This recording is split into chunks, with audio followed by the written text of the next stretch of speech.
দেখে কি কেউ এটা চিনতে পেরেছেন? এটা কিন্তু কচু, এটা কিন্তু আলু না।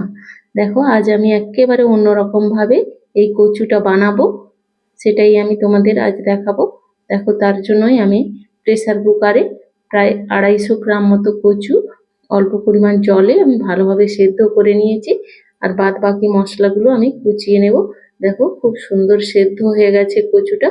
এবার ওটাকে আস্তে আস্তে আমি ছালটা ছাড়িয়ে নেব উপর থেকে। আমি প্রেসার কুকার থেকে বের করে আমি ঠান্ডা জলে ধুয়ে রেখেছিলাম। আমি 3টে সিটি দিয়েছিলাম, তাতেই দেখো খুব সুন্দর সেদ্ধ হয়ে গেছে। তোমরা যদি বড় মাপের কচু নাও তখন 4টে সিটি দিয়ে নেবে, তাহলে খুব সুন্দর সেদ্ধ হয়ে যাবে। এটাকে ওভার কুক করা যাবে না, তাহলে প্যাচপেচে হয়ে যাবে ব্যাপারটা, তখন ভালো লাগবে না। এবার দেখো আমি একটা ছুরির সাহায্যে আমি মাঝামাঝি আমি ফালি করে নিচ্ছি।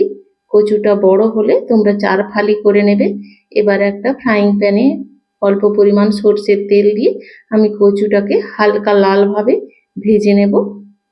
ওপর থেকে আমি অল্প পরিমাণ লবণ দিয়ে দিলাম। সেদ্ধ করার সময় আমি লবণ দিইনি। দেখো হালকা আমার গোল্ডেন কালার চলে এসছে। এবার ওটাকে আমি নামিয়ে রেখে দেব। এবার ওই ফ্রাইং প্যানের মধ্যে আবারও অল্প পরিমাণ তেল দিয়ে আমি কেটে রাখা রসুন কুচিটা দিয়ে দিলাম। রসুনটাকে আমি একেবারে লাল করে ভেজে নেব।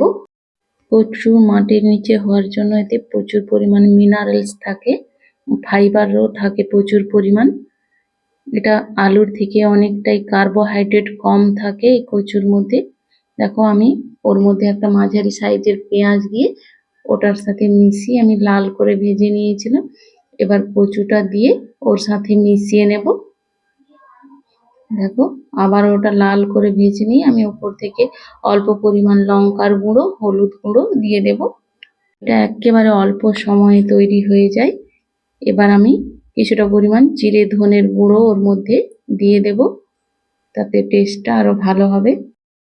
এটা খেতে কিন্তু খুবই সুস্বাদু হয়েছিল, এভাবে একবার বানিয়ে দেখবেন। এটা দেখো একেবারে আমি লাল লাল করে ভেজে নিয়েছি। এবার ওপর থেকে কিছুটা পরিমাণ কুচনো লঙ্কা ও ধনেপাতা দিয়ে ভালোভাবে মিশিয়ে নেব। নেড়ে চেড়ে আমি গ্যাসের ফ্লেমটা অফ করে দেব। রান্নাটা যদি ভালো লাগে অবশ্যই লাইক ও সাবস্ক্রাইব করবে, কমেন্ট করে জানাবে কেমন লাগলো। ভিডিওটা শেষ পর্যন্ত দেখার জন্য অসংখ্য ধন্যবাদ। দেখা হচ্ছে পরের ভিডিওতে।